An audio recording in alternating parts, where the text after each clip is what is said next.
Today we're going to look at finalizing a file to cut out on the CNC router.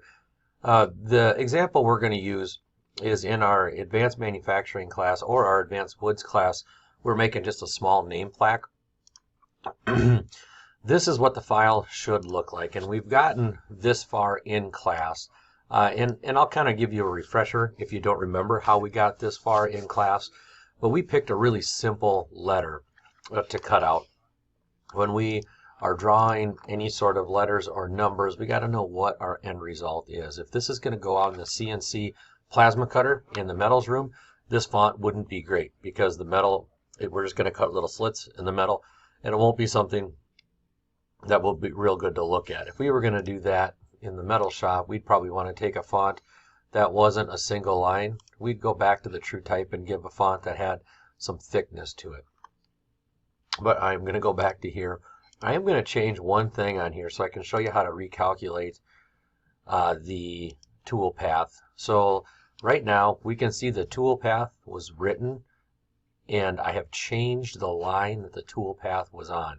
In other words, it needs updating. What I'm going to do here quickly is turn off the tool path, and I'm just going to rearrange this so it's a little bit more the right size. It's different. I know it doesn't look as good with that L overlapping the S, but anytime I update and I don't want to go back and change the tool paths, I just hit recalculate all, and it will automatically update those tool paths so I don't have to mess with the settings at all. I'm actually going to go back to the font that I had before because I think the L and the S look silly on here. Got to make sure that I select that. There we go. So I'm going to wind up doing it again, but that's all right. Tool paths, recalculate all. Okay, so if you ever have to update a tool path, that's how we do it. Now let's get to saving this. There's a few different things that we got to look at when we're saving our tool path. One is we need to know the router that we're going to cut it out on. For this specific project, I'm going to suggest that we save it in two different file types so that we can use whichever router comes open first. But we need to make sure, one, that there's tool paths down here and that they're all checked. I'm going to come down here and hit save.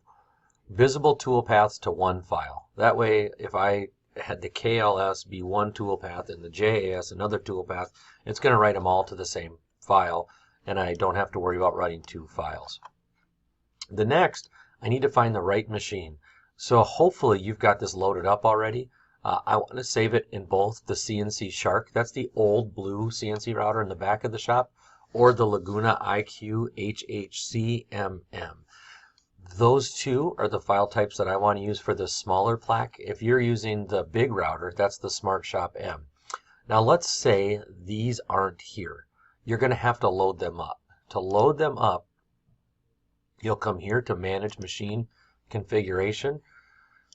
And down here you might see some router names that you don't recognize. Now obviously ours is there, so I wouldn't have to do this, but we're going to pretend like it's not there. I'm going to hit the add, and then from this list I can find them. And I was not able to find I can find the Laguna, let's see, the Laguna IQ HHC. We would select that one and hit add. The other one that we would select and add, we're not going to use it, is this Smart Shop M. That's the great big one. But the CNC Shark, I was not able to find. We'll go look up in the C's. Some of these other ones might work, but I don't want to risk it. So if yours isn't on here, I would say let's just use the Smart Shop M. We're looking for the CNC Shark, and maybe it's under C. This one's really close. CNC Shark. Oh, there it is right there. CNC Shark USB inch. We want to select that one and pop that in. Now, I'm not selecting those because I don't need to, but those are the ones that we can add into here if we need to. So I'm saving Laguna IQ, and I'm going to save this to the flash drive. So there's a couple flash drives floating around the class on lanyards. You can save it on there. Maybe not even right now. What I would say is save it on your put it in your downloads, and it's going to come in as a .mmg. That's okay. I'll hit save, And on this one, I'll also put it in my downloads, the CNC Shark. Save toolpath, put it in my downloads, save. Now, I want you to open this and do a couple things. You only have to do this on one of those. You don't have to do this on both files you downloaded. I'm going to go back to my downloads, and I'm going to look at this one. And this likely, it should open in Notepad, this tap file. It'll probably give you a look for an app on the Microsoft Store or more apps. Use Notepad to open this up. And what we're going to look for is our G code. So, sorry, that's a little too big so you can't see it. But some of this should look really familiar. So we see that G90, the G20, the feed rate, the G0, all of these things. So the safe height on this one is 0.8 instead of 1 inch. But that's really similar. All of these G codes, the G00, the F speed, the feed rates, all of that stuff is exactly what you typed. So you might get a few more XYZ coordinates in here because you don't have blocky letters, but all this stuff should look familiar. And then at the end, we can see go to the safe height. And this is going back to 00 and MO2 is turning off. So this is so similar to what you're doing. And if you change this G code and save it, like if I change the spindle speed to 17,000 instead of 16,000 and I come up here and say file save, it's going to do that, and it's going to run the spindle speed at 17,000. That is all you're going to have to do. Actually, what you're going to have to do is put this on a flash drive, or you can put it on the CNC file drop or your Google Drive. All of those things are safe places to store this. If I was in your shoes, I would put this in my Google Drive. So I would come back to my drive. Let's see here. I'm going to get that up real quick.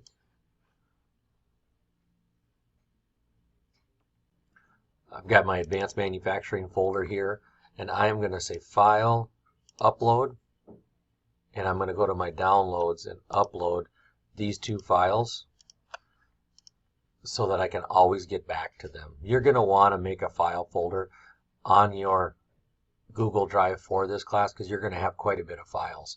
So these two files are there. Now they're good. If I'm going to go save them, I am now going to save them onto a flash drive. So if I wanted to put these on a flash drive, I'd have to go get the flash drive from up front, or maybe it'll be sitting by the routers, and I'm going to, I just plugged in my flash drive. This is my flash drive that's come up. If you don't have a second window open, so you can just open these right next to each other, and you can just drag this onto the flash drive, and you can get your own flash drive if you want. But now these two files are ready to go open up on the router. I would suggest that to test them to make sure that they're okay, open up one of them like we did before. I'm going to go to File, Find, and the one that I want you to search for is -Z. Our -Z shouldn't be deeper than 0.125 on the CNC Shark tap file, and on the tap file, it's not a tap file, it's an MMG file for the Laguna IQ. That's in millimeters. So you're not looking at more than a -Z of more than a couple millimeters, maybe 2 or 3 millimeters. But if I hit Find Next, let's see, does this one make them Z? I put -Z in there. I should put Z first and then the negative. And this will find any -Z. And you can see it right there. I'm checking that I don't have, that's -1.25. And I'm just going to say Find Next and just let this run through, double checking that I've got nothing that's deeper than -1/8 of an inch. And you can hit Enter, or you can click your mouse. Just hold and Enter down as it runs through all these, just to make sure that I got no surprises, because an X and Y coordinate that is out of limit will get stopped by a limit switch. But a Z that's too negative could really be a problem. So I don't see any on my tap file. I'm almost done. Interesting how the tap file has written a negative Z on every line. Most of the time, we're good. And then I'm going to open up my other one, the MMG file, and do the same thing.